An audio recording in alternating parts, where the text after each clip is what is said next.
القرآن يوحدنا لطريق الخير يوجهنا الله تعالى أنزله ورسول الله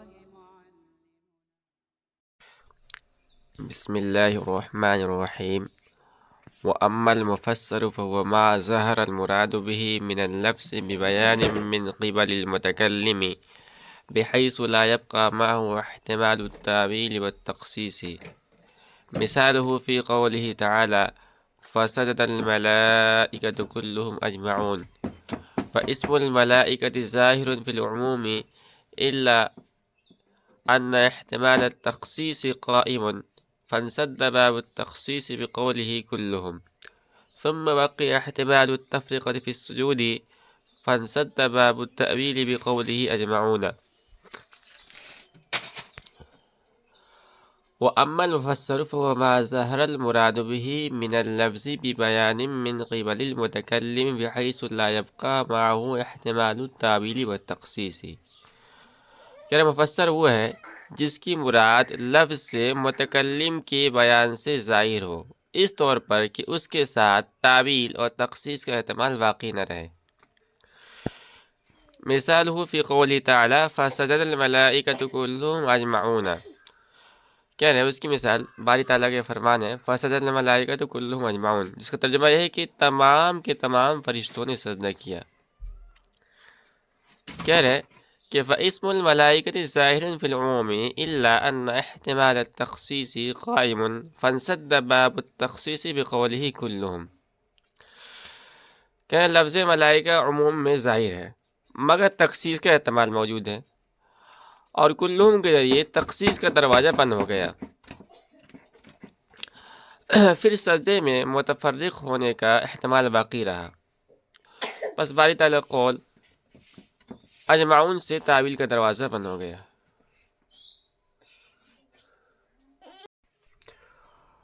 مفسر یہ باب تفعیل کا اسم مفعول ہے اور فسر سے ماخوذ ہے، جس کے بناتے ہیں ظاہر ہونا، یعنی ایسا کشف، ایسا ظہور جس میں کسی طرح کا کوئی شبہ نہ ہو۔ یہاں مفسر سے مراد وہ کلام ہے جس کی مراد اس قدر منکشف ہو کہ اس میں کسی طرح کا کوئی شبہ نہ پایا جاتا ہو۔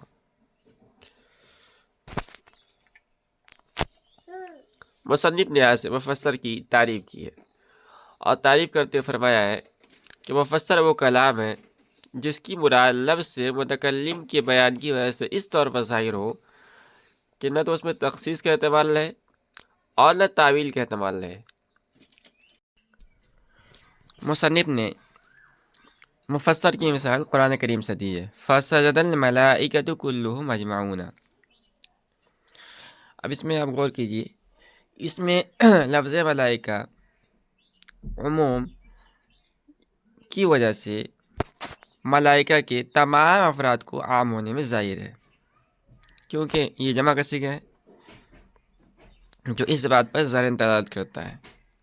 البتہ اس میں تخصیص کا احتمال ہے، کیونکہ کہا جا سکتا ہے کہ لفظ ملائکہ صیغہ جمع کی وجہ سے اگرچہ تمام فرشتوں کو عام ہے، لیکن ہو سکتا ہے کہ اکثر فرشتوں نے سجدہ کیا ہو، تمام کے تمام فرشتوں نے سجدہ نہیں کیا ہو، اور اکثر فرشتوں کو ملائکہ یعنی جمع کے صیغے سے تعبیر کر دیا گیا ہے، جیسا کہ قرآن کریم کی دوسری آیت کے اندر ہے حضرت مریم کے بارے میں اذ قالت الملائکۃ یا مریم، اس میں ملائکہ سے صرف جبرائیل علیہ السلام مراد ہے۔ تو اس صورت میں لفظ ملائکہ عام مخصوص من البعض ہوگا، یعنی لفظ ملائکہ میں تخصیص کا احتمال ہوگا۔ اب جو اگلا لفظ ہے، اگلا کلمہ ہے کلہم، تو باری تعالیٰ نے کلہم لا کر تخصیص کے اس دروازے کو بند کر دیا اور فرمایا ہے کہ بلا استثناء تمام فرشتوں نے سجدہ کیا ہے۔ ایسا نہیں ہے کہ اکثر فرشتوں نے سجدہ کیا ہو اور اکثر کو لفظ ملائکہ یعنی صیغہ جمع سے تعبیر کر دیا گیا ہے، لیکن اس کے بعد بھی یہ احتمال باقی ہے کہ معلوم نہیں ملائکہ نے ایک ساتھ اجتماعی طور پر سجدہ کیا ہے یا متفرق طور پر علیحدہ علیحدہ۔ تو یہاں ایک ساتھ سجدہ کرنے کی تعویل بھی کی جا سکتی ہے، اور متفرق طور پر علیحدہ علیحدہ سجدہ کرنے کی تعویل بھی کی جا سکتی ہے۔ تو اگلا جو کلمہ ہے اجمعون، اس کو لا کر باری تعالیٰ نے تعویل کے اس دروازے کو بند کر دیا اور فرمایا فَسَجَدَ الْمَلَائِکَةُ كُلُّهُمْ أَجْمَعُونَ، یعنی تمام فرشتوں نے ایک ساتھ اجتماعی طور پر سجدہ کیا ہے، متفرق طور پر علیحدہ علیحدہ سجدہ نہیں کیا ہے۔ وفي الشرعيات إذا قال تزوجت فلانة شهرا بكذا فقوله تزوجت ظاهر في النكاح إلا أن احتمال المتعة قائم بقوله شهرا فسر المراد به فقلنا هذا متعة وليس بنكاح۔ اور احکام شرع میں اس کی مثال یہ ہے کہ جب کسی نے کہا میں نے فلاں عورت سے ایک ماہ کے لیے اتنے مہر کے عوض نکاح کیا ہے، تو قائل کا قول تزوجت نکاح میں ظاہر ہے مگر متع کا احتمال موجود ہے، اور اس کا قول شہرت نے اس کی مراد کو واضح کر دیا۔ چنانچہ ہم نے کہا کہ یہ متع ہے اور نکاح نہیں ہے۔ اس سے پہلے مصنف نے جو مفسر کی مثال ذکر کی تھی وہ قرآن کریم سے ذکر کی تھی۔ یہاں ایک دوسری مثال احکام شرع سے ذکر کر رہے ہیں۔ ایک آدمی نے کہا کہ تزوجت فلانۃ شہرا بکذا، تو اس میں جو لفظ تزوجت ہے اس کے سنتے ہی ہمیں نکاح کے معنی سمجھ میں آ جاتے ہیں، اس لیے کہ لفظ تزوجت نکاح کے معنی میں ظاہر ہے، مگر یہاں احتمال متع موجود ہے، یعنی لفظ تزوجت جہاں نکاح صحیح کا احتمال لگتا ہے اسی کے ساتھ ساتھ متع کا بھی احتمال لگتا ہے۔ لیکن جب متکلم نے لفظ شہرن کر دیا اور نکاح کو ایک محدود وقت کے ساتھ یعنی ایک مہینے کے ساتھ خاص کر دیا، تو گویا متکلم نے اپنی مراد کو واضح کر دیا اور بتا دیا کہ لفظ تزوجو سے میری مراد نکاح نہیں ہے، نکاح صحیح نہیں ہے، بلکہ میری مراد نکاح متع ہے۔ لہذا مفسر پر عمل کرتے ہوئے کہا جائے گا کہ متکلم کا یہ قول نکاح متع پر محمول ہے، نہ کہ نکاح صحیح پر۔ وَلَوْ قَالَ لِفُلَانٍ عَلَيَّ أَلْفٌ مِّن ثَمْنِ هَذَا الْعَبْدِ وَمِن ثَمْنِ هَذَا الْمَتَاعِ فَقَوْلُهُ عَلَيَّ نَصٌّ فِي لُزُومِ الْأَلْفِ إِلَّا أَنَّ احْتِمَالَ التَّفْسِيرِ باقٍ فَقَوْلُهُ مِن ثَمْنِ هَذَا الْعَبْدِ أَوْ مِن ثَمْنِ هَذَا الْمَتَاعِ بَيَّنَ الْمُرَادَ بِهِ فَيَتَرَجَّحُ الْمُفَسَّرُ عَلَى النَّصِّ حتى لا يلزمه المال إلا عند قبض العبد أو المتاع۔ وقوله علي ألف ظاهر في الإقرار نص في نقد البلد، فإذا قال من نقد بلد كذا يترجح المفسر على النص فلا يلزمه نقد البلد بل نقد بلد كذا، وعلى هذا نظائره۔ ولو قال لفلان علي ألف من ثمن هذا العبد ومن ثمن هذا المتاع، اور کسی نے کہا کہ فلاں کے لیے مجھ پر اس غلام کے ثمن سے یا اس سامان کے ثمن سے 1000 ہے، فقوله علی الف نص فی لزوم الالف الا ان احتمال التفسیر واقع،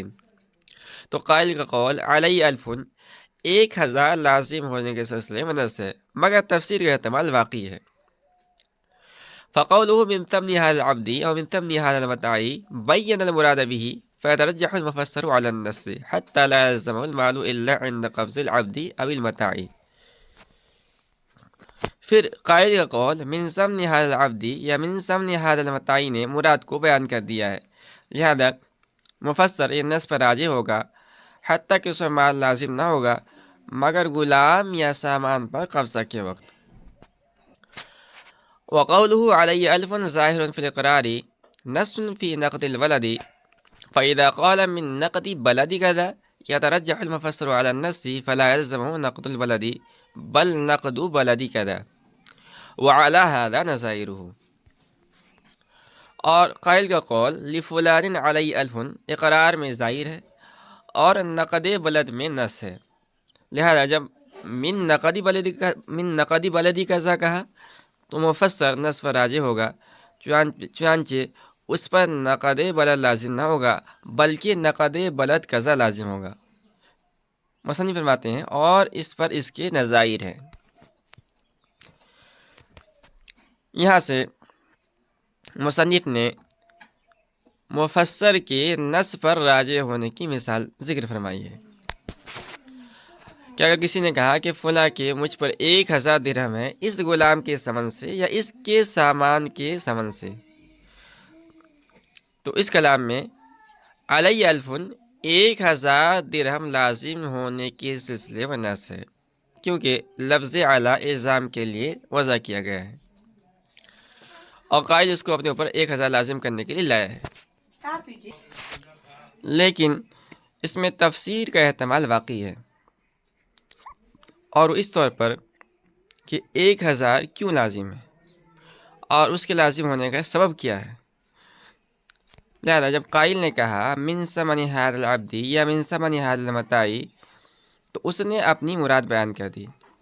اور بتا دیا کہ 1000 غلام کا ثمن ہے یا سامان کا ثمن ہے۔ خلاصہ یہ ہے کہ نص کا تقاضا یہ ہے کہ قائل پر علی الاطلاق 1000 لازم ہو، اور مفسر کا تقاضا یہ ہے کہ غلام یا سامان کا عوض ہو کر 1000 لازم ہو۔ اور نص اور مفسر کے درمیان تعارض کی صورت میں چونکہ مفسر کو نص پر ترجیح ہوتی ہے، اس لیے یہاں مفسر نص پر راجح ہوگا، چنانچہ مقر پر 1000 اس وقت لازم ہوگا جبکہ مقر لہ اس کو غلام یا سامان پر قبضہ دے گا، کیونکہ ثمن یہ قبضہ بے کے وقت لازم ہوتا ہے۔ مصنف فرماتے ہیں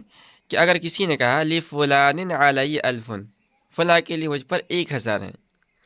تو یہ اس کا جو اقرار ہے، یہ جو اس کا کلام ہے، یہ کلام اقرار میں ظاہر ہوگا، کیونکہ اس کلام کے سنتے ہی اقرار کے معنی سمجھ میں آ جاتے ہیں۔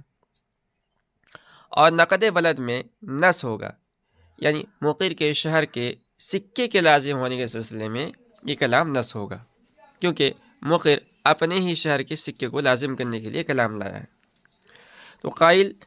اگر لفلان علی الف کہہ کر سکوت اختیار کر لیتا ہے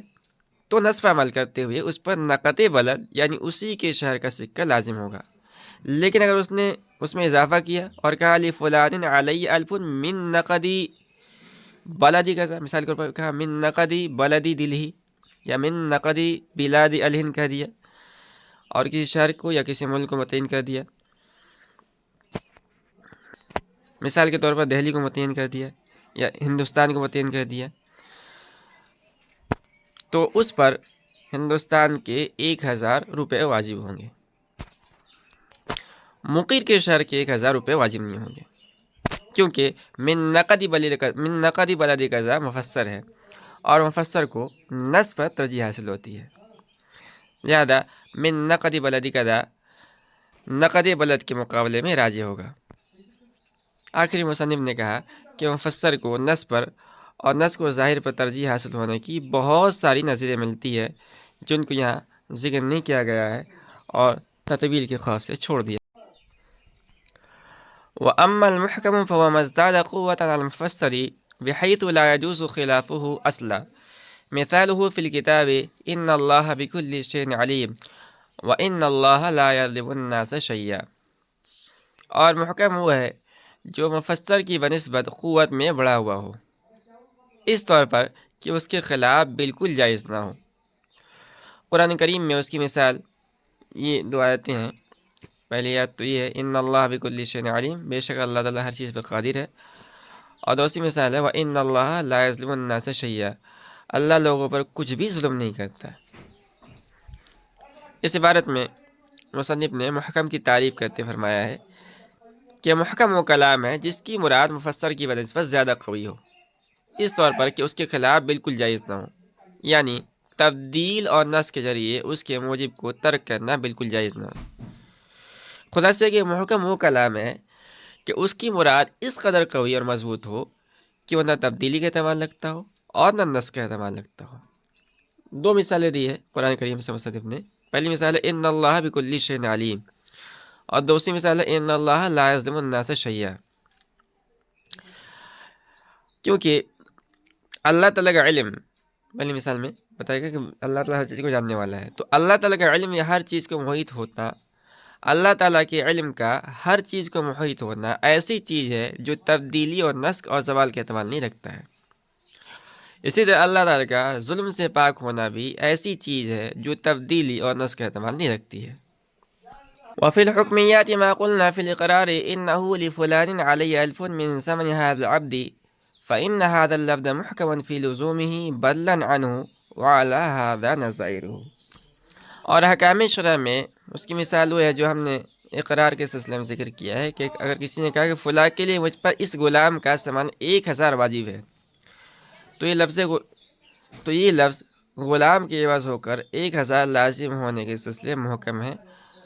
اور اسی پر اس کے نظائر محمول ہیں۔ احکام شرع میں محکم کی مثال ذکر کرتے ہوئے مصنف رحمۃ اللہ نے فرمایا ہے کہ محکم کی مثال وہی قول ہے جو ہم نے مفسر کی مثال میں ذکر کیا ہے، اور قول یہ ہے کہ ایک شخص نے کسی کے لیے 1000 روپے کا قرار کرتے ہوئے کہا لفلان علی الف من ثمن ھذا العبد، فلاں کے لیے مجھ پر اس غلام کا ثمن 1000 روپے واجب ہے۔ تو اس مثال میں علی الف مختلف اسباب وجوب کا احتمال لگتا ہے، تو فلاں کے لیے مجھ پر اس غلام کا ثمن 1000 روپے واجب ہے۔ مثال میں علی الف مختلف اسباب وجوب کا احتمال لگتا ہے، یعنی یہ بھی احتمال ہے کہ 1000 روپے قرض حسنہ کے واجب ہوں، اور یہ بھی احتمال ہے کہ مقر نے غصب کے 1000 روپے کا قرار کیا ہو، اور یہ بھی احتمال ہے کہ غلام کے علاوہ کسی اور مبی کے ثمن کا اقرار کیا ہو، اور یہ بھی احتمال ہے کہ اس غلام کے ثمن کا قرار کیا ہو۔ خلاصہ یہ ہے کہ مختلف اسباب وجوب کا احتمال یہ قول لگتا ہے، لیکن جب مقر نے من ثمن ھذا العبد کہہ دیا تو یہ کلام غلام کا ثمن ہو کر 1000 روپے لازم ہونے میں محکم ہو گیا۔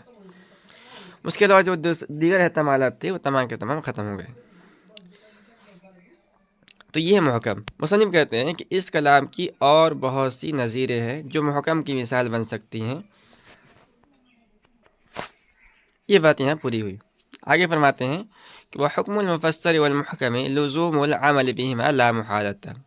مفسر اور محکم کا حکم ان دونوں پر قطعی طور سے عمل کا واجب ہونا ہے۔ تو یہاں مصنف نے محکم اور مفسر کا حکم ایک ساتھ بیان کیا ہے، اور دونوں کا حکم یہ ہے کہ ان دونوں میں سے ہر ایک کے موجب پر قطعاً اور یقیناً عمل کرنا واجب ہے، یعنی ان دونوں میں سے ہر ایک پر عمل کرنا بھی لازم ہے اور اعتقاد اور یقین کرنا بھی لازم ہے۔